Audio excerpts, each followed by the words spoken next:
કેમ છો મિત્રો? હવે લાસ્ટ ટાઈમ આપણે ઇવાપોરેશન, ઇવાપોટ્રાન્સપિરેશન, પોટેન્શિયલ ઇવાપોટ્રાન્સપિરેશન, એકચ્યુઅલ ઇવાપોટ્રાન્સપિરેશન વિશે માહિતી લીધી હતી.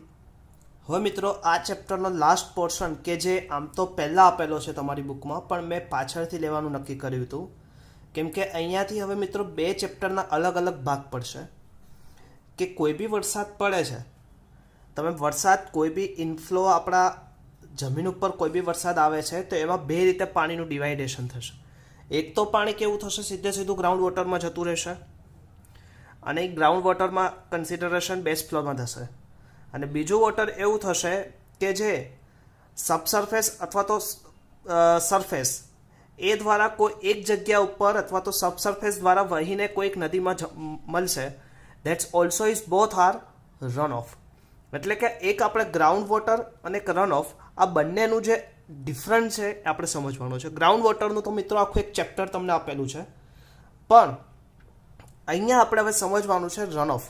રન ઓફ શું છે, રન ઓફ કોને કહેવાય, રન ઓફને કયા ફેક્ટર અફેક્ટિંગ કરે, એના વિશે આપણે ડિટેલ ચર્ચા આપણે અહીંયા કરશું. ઓકે, હવે રન ઓફ પ્રોસેસ કેવી છે કે કોઈ ડાયરેક્ટ પ્રોસેસ નથી. રન ઓફ ક્યારે થાય તમને બધાને ખબર છે. ઘરમાં તમે જ્યારે પણ નાવા જાઓ, જ્યારે નાવો છો ત્યારે નળ ચાલુ કરો છો. હવે નળ પોતાના સંપૂર્ણતઃ ભરાય એ પહેલાં તમે બંધ કરી દો છો તો પાણી બહાર જતું નથી, પણ તમે લોકો નળને ચાલુ જ રહેવા દો છો, નળ છલકાઈ જાય છે એટલે કે પછી શું થાય છે, એની બહાર જવાની ચાલુ થાય છે અને પછી પાણીનું વહન થાય. That's also is known as run of. Clear? એટલે એવું જ કંઈક છે. તો આપણે ચાલો સમજીએ રન ઓફ એટલે શું. Run of, it is the portion of rain, it is the portion of rain which ultimately joins the stream or river. It is also portion of rain, વરસાદનો જ એક ભાગ છે, પણ ultimately joins the stream or river. Ultimately આ ભાગ કોને મળે છે? નદીમાં જઈને મળે. It is the output produced by the catchment for given input of rainfall. હવે given inputમાં તમારું શું આવશે? precipitation. It is the output produced by the catchment. It is the output produced by the catchment for a given input of rainfall. For a given input of rainfall is also as a runoff. Based on time delay. Time delay એટલે કે time જાય. હવે મેં હમણાં જ કીધું, જ્યાં સુધી તમારું ઘરમાં તમે ડોલને ભરાય ત્યાં સુધી શું થશે? રન ઓફ થશે નહીં. હવે એ જ પહેલાં જો તમે ચકલી બંધ કરી દેશો, નળ બંધ કરી દેશો તો શું થઈ જશે? રન ઓફ થવાના કોઈ ચાન્સીસ થશે નહીં.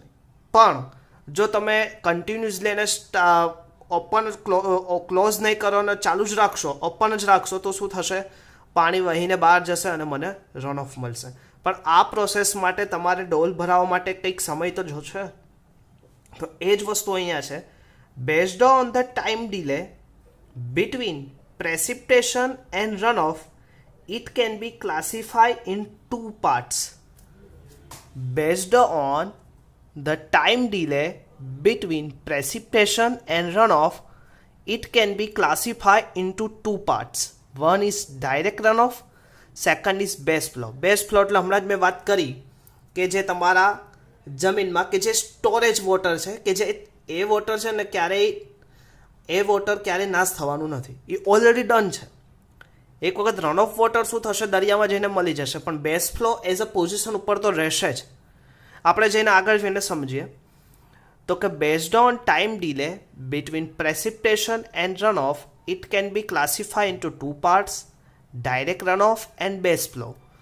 ડાયરેક્ટ રન ઓફ આપણે ત્રણ ભાગમાં ડિવાઈડ કર્યા છે: surface runoff, interflow runoff, precipitation of open channel runoff. Clear? હવે આપણે સમજવું છે કે સાહેબ surface, interflow, precipitation of open channel, એનો મતલબ શું? તો એમાંથી આપણે જો અહીંયા ડ્રો કરેલું તમને ફિગર અહીંયા દેખાશે. હવે જો, હવે સૌથી પહેલાં પ્રેસિપિટેશન થાય. આ સોઇલ વોટર ઝોન મેં વાત કરી હતી, સોઇલ વોટર ઝોન. ઓકે, આ પાણી આગળ જઈને કોઈક નદીમાં મળશે. હવે પછી આપણે ગ્રેવિટી ડ્રેનેજની વાત કરી હતી, સેચ્યુરેટેડ ઝોન, અને ત્યાંથી રિચાર્જ વોટર ટેબલ. હવે અહીંયા સુધી સોઇલ વોટરની ઉપર આ તો સરફેસ થઈ ગયું. ઓકે, સોઇલ વોટરની વચ્ચેથી જે પાણી પસાર થશે એ મારું સબસર્ફેસમાં આવશે, ઇન્ટરફ્લો આવશે.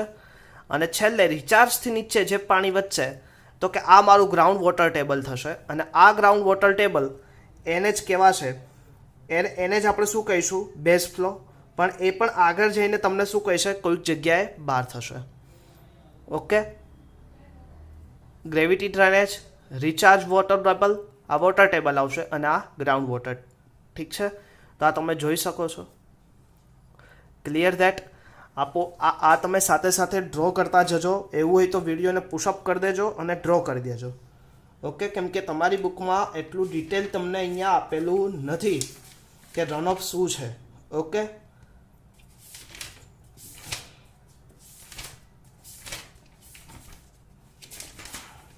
Just minute. હા, સરફેસ રન ઓફ. હવે તમે જો સરફેસ રન ઓફ કોને કહેવાશે? Large portion of the precipitation let after infiltration flow over the ground into stream and river which ultimately discharge the water to the sea is known as surface runoff. Subsurface runoff or interflow, હમણાં આપણે વાત કરી interflow એટલે શું થશે? The portion of precipitation infiltrate into surface soil, runs and subsurface runoff and reaches a stream or river. This is known as interflow runoff. And groundwater runoff એટલે શું થશે? It is that portion of precipitation which after infiltration percolate down into joints the groundwater reservoir which ultimately connected to ocean. આ પાછું આગળ જઈને કંઈક ઓશનમાં જ connect થતું હશે ગ્રાઉન્ડ વોટર. તો આવા પોર્શનને આપણે શું કહીશું? Base flow, ground water. મેં અહીંયા બીજું તમને કીધું હતું, ગ્રાઉન્ડ વોટરનું બીજું નામ તમે આપી શકો, બેઝ ફ્લો. ઓકે, તો કે આપણે ત્રણ રીતે ડાયરેક્ટ રન ઓફમાં સબસર્ફેસ, ઇન્ટરફ્લો અને બેઝ ફ્લો. સબસર્ફેસ ઇન્ટરફ્લો એટલે વાત કરીએ આપણે કે જે એકદમ શાંતિથી સાંભળો. સબસર્ફેસ એટલે શું થશે? સરફેસ એટલે શું થશે કે વરસાદ પડે છે. હવે વરસાદ પડે એટલે ડાયરેક્ટલી એનું રન ઓફમાં ના થાય, એટલે કે કંઈક અંશે એનું શું થશે? ઇન્ફિલ્ટ્રેશન થશે. ઇન્ફિલ્ટ્રેશન થયા પછી જમીન પૂરેપૂરી ઇન્ફિલ્ટ્રેટ થયા એટલે પછી શું થશે? એ પાણી વહેવાનું શરૂ કરશે અને એ વહેવાનું શરૂ કરે એટલે એ ક્યાં જશે? સમુદ્રને મળશે. તો એને શું કહેવાય? સરફેસ રનઓફ. ઇન્ટરફ્લો રનઓફ એટલે કે જે ઇન્ફિલ્ટ્રેશન થયેલું પાણી એ અંદર સોઇલ વોટર સેચ્યુરેટ ઝોનમાં એક લેયરમાંથી પાસ થશે અને નદી કે સ્ટ્રીમને મળશે. તો ઇન્ટરફ્લો રનઓફ. ક્લિયર? અને બેઝ ફ્લો એટલે કે આ બંનેમાંથી જે પાણી રિચાર્જ થઈને ગ્રાઉન્ડ વોટર ટેબલ સુધી પહોંચી જાય તો કે એ પાણી આપણું બેઝ ફ્લો કહેવાશે. ઓકે, બેઝ ફ્લો આપણે ભણશું ગ્રાઉન્ડ વોટર કે જે આની પછીનું ચેપ્ટર છે એમાં આપણે આનું વિશે ડિટેલ ચર્ચા કરશું ગ્રાઉન્ડ વોટરમાં. ઓકે, અને અત્યારે આપણે વાત કરી છે સરફેસ અને ઇન્ટરફ્લો વિશે. ઓકે, તો વાત આવડશે. તમને પૂછે જીટીયુમાં સરફેસ ફ્લો કોને કહેવાય, ઇન્ટરફ્લો કોને કહેવાય, અથવા તેમ પૂછે ડાયરેક્ટ રન ઓફ એટલે શું, એના પ્રકાર સમજાવો. તો surface, interflow, precipitation of open channel. આ ફિગર ડ્રો કરતા આવડશે. ઓકે, હવે શું કહે છે આગળ આપણે પોઈન્ટ લઈએ. It is the part of run of which enters immediately after precipitation.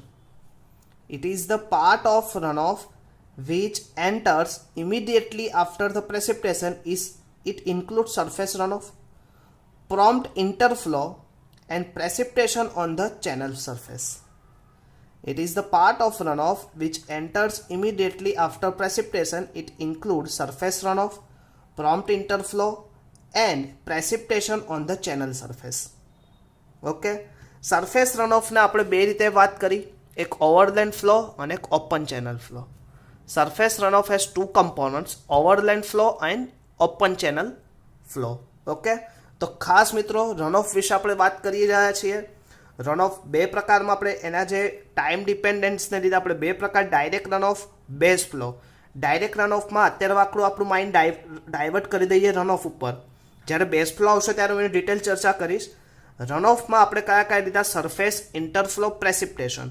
હવે એમાં બી એના બે પ્રકારના કમ્પોનન્ટની આપણે વિચાર કરશું, ઓવરલેન્ડ ફ્લો અને open channel flow. Okay, next આપણે વાત કરીએ prompt interflow, the part of precipitation which infiltrate in the soil and moves laterally through the upper crust of the soil and returns on the surface of some location is called prompt interflow. તમને ગુજરાતી ભાષામાં સમજાવું કે જે પાણી ઉપરના લેયરમાં ઇન્ફિલ્ટ્રેટ થઈને જમીનની નીચે જયું હોય, ઇન્ફિલ્ટ્રેટ થઈ અને moves laterally through upper crust of the soil and return to the surface of the some, the part of precipitation which infiltrate into the soil and moves laterally through the upper crust of the soil and return on the surface at some location is called prompt interflow. Okay મિત્રો, ખાસ આ notes મેં તમારી માટે જ બનાવેલી હતી. તમને બધાને કદાચ ખબર બી હશે જે છોકરાઓ રેગ્યુલર ક્લાસમાં આવતા હતા. તો ખાસ મિત્રો આના નોટ્સનો પીડીએફ પણ સાથે સાથે તમને આપતો જ જઉં છું. તો ખાસ એકદમ સારી રીતે સમજીને વિચારીને એક્ઝામમાં લખજો.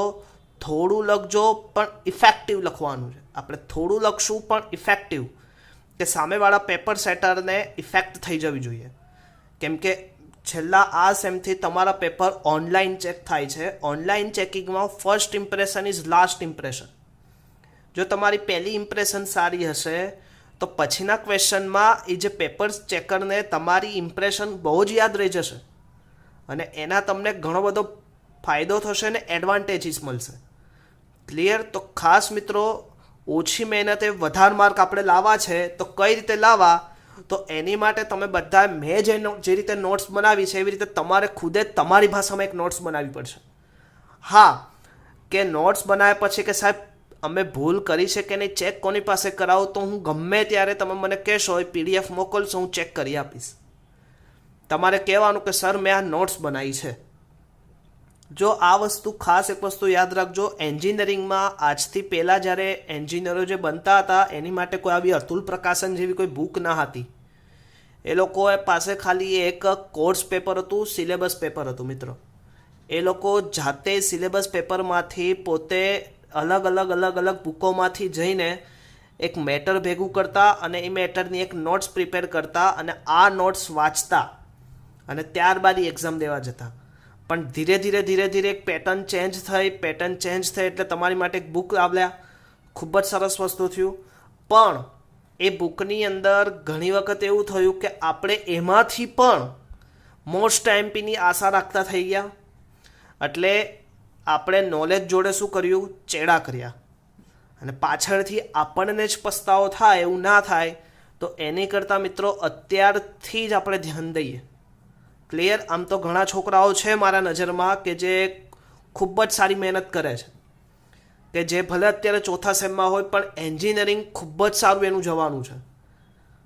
ઘણા છોકરાઓ છે મેં જોઉં છું, હું ઘણી વખત તમારા ક્લાસમાં આવું છું ત્યારે એ જ છોકરા ઉપર મારી નજરો હોય છે. પણ મારે એ 2-5 છોકરા સિવાય બીજા છોકરાને પણ મારે આગળ લાવવા છે. એના માટે હું નામ નથી દેતો પણ પોતપોતાની રીતે બધા પ્રિપેર થાવ. ક્લિયર? એટલે કોઈ બી સમસ્યા હોય તો મને જણાવો તો એનું આપણે નિવારણ લાવીએ. પણ ઘરે તો ભણવું જ પડશે. અને આ નોટ્સ મને આગળના લેક્ચરમાં જ્યારે આપ્યો હતો ત્યારે મને ખાલી 17 જણાએ નોટ્સ સબમિટ કરાવી હતી. બાકીના જે છોકરાઓ લાઈવ થયા છે એમાંથી ખાલી ભાર્ગવ, જય મહેતા, અભી, આ 2, 3, 4, 5 છોકરાઓ છે કે જેને કદાચ મારા નામ નહીં યાદ હોય, એ રહેતા પણ હશે. પણ એના સિવાયના કોઈ બીજા છોકરા ક્યાં છે એનું મને લેક્ચર પછી અથવા તો આજે જ મને એનો રિપોર્ટ આપો. અધરવાઇઝ તમે છોડી દો, એન્જિનિયરિંગ છોડી દો જો આવી રીતે જ કરવું હોય તો. નકર એવું જોરદાર કરો કે આપણું નામ થવું જોઈએ. અને તમારું નામ થશે તો અલ્ટિમેટલી આપણી સંસ્થાનું નામ થશે. અને સંસ્થાનું નામ થશે તો અલ્ટિમેટલી બીજા છોકરાઓ જાણીને આપણી સંસ્થામાં એડમિશન લેશે. એટલે તમારા એડમિશન પાછળ પણ આપણો સ્વાર્થ છે. એટલે ખાસ મિત્રો મહેનત કરો. નથી આવડતું તો 10 નહીં 20 વખત પૂછો, પણ મહેનત કરો. અને એક નોટ્સ પ્રિપેર કરો કે છેલ્લા દિવસે તમે આ નોટ્સ લઈને જીટીયુની એક્ઝામમાં જઈને વાંચી શકો. ક્લિયર? તો આપણે ક્યાં પૂછ્યા હતા? પ્રોમ્પ્ટ ઇન્ટરફ્લો કોને કહેવાય? તો કે પ્રોમ્પ્ટ ઇન્ટરફ્લો એટલે તમને ગુજરાતી ભાષામાં સમજાવું તો કે જમીનના ઉપરના લેયરમાં જે પાણી વહી ગયું હોય, ઇન્ફિલ્ટ્રેટ થઈને જમીનના નીચેના પહેલા લેયરમાં પાણી શું થાય, ક્રસ્ટની નીચે પાણી વહે. એટલે કે ખબર, ઘણી વખત તમે પાણીની ખાળ કૂવો કરો તો 100 મીટર પાણી આવે. એટલે આ 100 મીટર પાણી એટલે શું થાય, ઉપરના લેવલે પાણી વહેતું હોય અને વહેતું વહેતું નજીકની કોઈ ધારા હોય ત્યાં જઈને મળે, તો એને શું કહેવાય, prompt interflow. Next, base flow. Base flow એટલે પાછું ઓલું ગ્રાઉન્ડ વોટર વાળું, અહીંયા મારે ખાલી ડેફિનેશન પૂરતું લેવું છે. બેઝ ફ્લો એટલે શું થાય, the delay flow that reach a stream essentially as a groundwater flow is called base flow અથવા તો groundwater flow.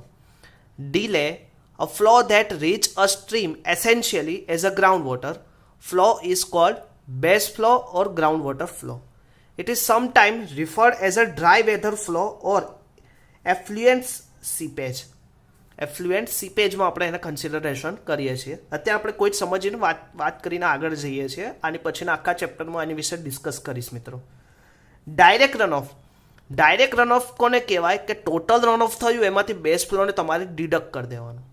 બેઝ ફ્લોને આપણે રનઓફમાં કન્સિડરેશન કરતા નથી, તો એવા ભાગને આપણે શું કહીશું, ડાયરેક્ટ રનઓફ. એટલે શું થાય તો કે direct runoff is equal to total રનઓફમાંથી તમે બેઝ ફ્લોને બાદ કરો તો તમને શું મળશે, ડાયરેક્ટ રનઓફ. Clear that? તો આપણે આટલી વસ્તુ સમજ્યા તો આપણને ખબર પડશે. ઓકે, નેક્સ્ટ લઈએ, factor affecting of runoff. Most IMP question in GTU. જીટીયુમાં આ ક્વેશ્ચન 3 માર્ક્સ કે 4 માર્ક્સમાં પૂછાવાની સૌથી વધારે સંભાવના. Factor affecting of runoff. જો ફેક્ટર અફેક્ટિંગ ઓફ રનઓફ એ બે રીતે, એક તો રેનફોલ કેરેક્ટરિસ્ટિક્સ, વરસાદ કેવો છે.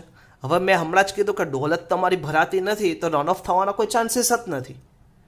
અને બીજું કેરેક્ટરિસ્ટિક્સ ઓફ ડ્રેનેજ બેઝિન, કે કેરેક્ટરિસ્ટિક્સ ઓફ ડ્રેનેજ બેઝિન, તમારું બેઝિન કેવું છે, કે જુદી જુદી નદીઓ જે એક વૃક્ષાકાર આકારમાં તમારી ત્યાં નદીઓ આવે છે એ નદીઓનું બેઝિન કેવું છે, ચપટું છે, પહોળું છે, ઢાળવાળું છે, કેવું છે, તો કે એની ઉપર ડિપેન્ડ્સ કરશે. તો આજે આપણે મિત્રો લેવાનું છે રેનફોલ કેરેક્ટરિસ્ટિક્સ ઉપર વાત કરવી છે. કેરેક્ટરિસ્ટિક્સ ઓફ ડ્રેનેજ બેઝિન્સ આપણે નેક્સ્ટ લેક્ચરમાં વાત કરશું. એને બીજી રીતે કહેવાય કેચમેન્ટ એરિયા. હવે મિત્રો એમાં વાત કરીએ પહેલું રેનફોલ કેરેક્ટરિસ્ટિક્સ. રેનફોલ કેરેક્ટરિસ્ટિક્સમાં પહેલું આવશે ટાઈપ્સ ઓફ પ્રેસિપિટેશન. હવે તમને બધાને ખબર છે types of precipitation in India mostly બે રીતે પ્રેસિપિટેશન થાય. એક તો સ્નોફોલ થાય અને એક રેનફોલ થાય. હવે સ્નોફોલ થાય તો મિત્રો તમને બધાને ખબર છે કે સ્નોફોલને શું થાય, મેલ્ટિંગ થવું પડે, ઓગળવું પડે, અને ઓગળ્યા પછી એનું રન ઓફ થાય. હવે તમે એક વાસણ લો ને વાસણની અંદર બરફ મૂકી દો, બરફનો ભૂક્કો કરીને તમે મૂકી રાખો અને નીચે કાણું પાડી દેજો, હોલ પાડજો, તો હોલની અંદરથી પાણી નીકળશે નહીં, કેમ કે એને મેલ્ટિંગ થશે ને મેલ્ટિંગ થઈને પછી પાણી નીકળશે. તો સેમ પ્રોસેસ, સ્નોફોલ થતો હશે તો એને ટાઈમ જોશે મેલ્ટિંગ થવા માટે, એટલે કે એનું રનઓફ શું થશે પણ ઘણું ધીરું થશે એઝ પર રેનફોલ કરતાં. અને રેનફોલમાં એનું રનઓફ કેવું થશે, immediately higher. Okay, rainfall intensity. Second, rainfall intensity. હવે heavy rainfall will contribute larger to runoff as compared to uniform rainfall considering constant infiltration rate. હવે તમને બધાને ખબર છે જેટલો વરસાદ 2 કલાકમાં આવે અને વરસાદ 10 કલાકમાં આવે એટલો જ વરસાદ 10 કલાકની અંદર આવે. હવે 10 ઇંચ વરસાદ 2 કલાકની અંદર આવે અને 10 ઇંચ વરસાદ 10 કલાકની અંદર આવે તો તમને બધાને ખબર છે 2 કલાકની અંદર આવે એટલે જમીને તૈયાર ના હોય, એટલે સીધું શું થશે, ઉપરની ફાસ્ટ વરસાદને લીધે રનઓફ વધારે મળશે મને. અને 10 કલાકની અંદર 10 ઇંચ વરસાદ આવશે એટલે ધીરે ધીરે વરસાદ આવતો જશે, એટલે શું થશે, અમુક પર્કોલેટ થયા કરશે, ઇન્ફિલ્ટ્રેશન મળશે અને ત્યારબાદ એનું રનઓફ થશે. એટલે કે કમ્પેરેટિવલી રનઓફ બંનેમાં મળશે, પણ જે 2 કલાકની અંદર 10 ઇંચવાળા વરસાદમાં રનઓફ વધારે મળશે કમ્પેરેટિવલી 10 કલાકવાળા કરતાં. ક્લિયર થાય છે? તો અહીંયા મેં જો લખેલું છે, એક ડ્રો કરેલું છે, કયું, ડ્યુરેશન વર્સિસ ઇન્ટેન્સિટી. ડ્યુરેશન જેનું વધારે છે ઇન્ટેન્સિટી સાથે તો એનું રન ઓફ જો અહીંયા કન્ટિન્યુઅસલી ડ્યુરેશન સાથે જો ઇન્ટેન્સિટી કોન્સ્ટન્ટ છે તો એનું રન ઓફ કેવું છે ઓલરેડી ઓછું થશે અને અહીંયા જો રન ઓફ તમને સારું એવું મળશે, અહીંયા બેઝ ફ્લોનો પાર્ટ વધારે થશે. ક્લિયર થાય છે? તો એક હતું ટાઈપ્સ ઓફ પ્રેસિપિટેશન, બીજું રેનફોલ ઇન્ટેન્સિટી. ક્લિયર? નેક્સ્ટ આપણે વાત કરીએ ડ્યુરેશન ઓફ રેનફોલ. હમણાં જ મેં વાત કરી ડ્યુરેશન ઓછું હશે તો રેનફોલ વધારે હશે અને ડ્યુરેશન વધારે હશે એટલું રેનફોલ ઓછું હશે.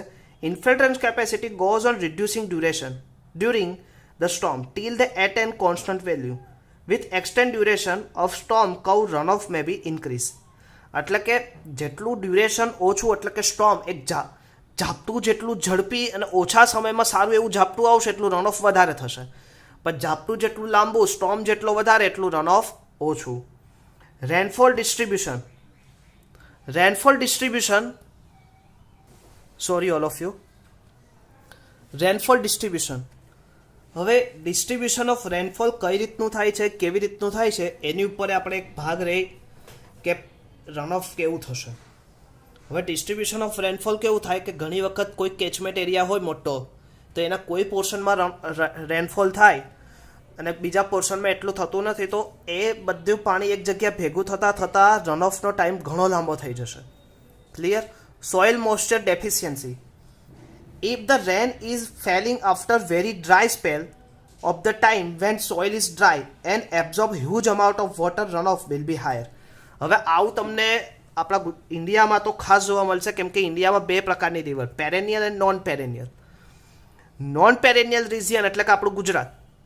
તો કે ગુજરાતમાં ઉનાળામાં અત્યારે તમે જોશો અત્યારની જ સિઝન જો કે હવે તાપ પડવાનો શરૂ થયો એટલે શું થશે, ઇવાપોરેટ થઈ જશે. બધી નદીઓના તળ સુધીના પાણી શું થશે, ઇવાપોરેટ થશે. એટલે હવે આજથી 4 મહિના પછી જ્યારે વરસાદ આવશે જુલાઈ એન્ડિંગમાં, તો આ પહેલા બે વરસાદ જે પહેલા જે સ્ટાર્ટિંગના બે વરસાદ હશે સંપૂર્ણતઃ શું થશે, એબ્ઝોર્બ થઈ જશે.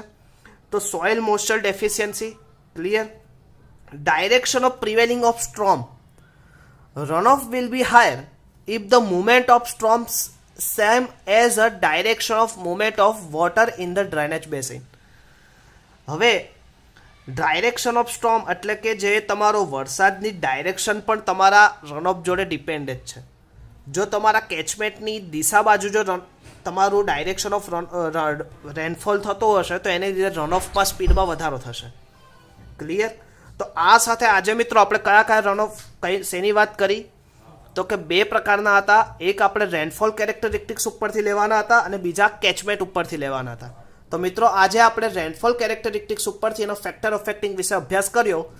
નેક્સ્ટ ટાઈમ એટલે કે લાસ્ટ લેક્ચર આપણા ચેપ્ટરનો હશે, એમાં આપણે કેચમેન્ટ એરિયા ઉપર વાત કરશું. બેઝિન કોને કહેવાય, બેઝિનની લીધે એના ફેક્ટર અફેક્ટિંગ કયા આવે એને વિશે આપણે અભ્યાસ કરશું. તો નેક્સ્ટ ટાઈમ આપણે ફરીથી મળશું. ત્યાં સુધી મિત્રો જય સ્વામિનારાયણ.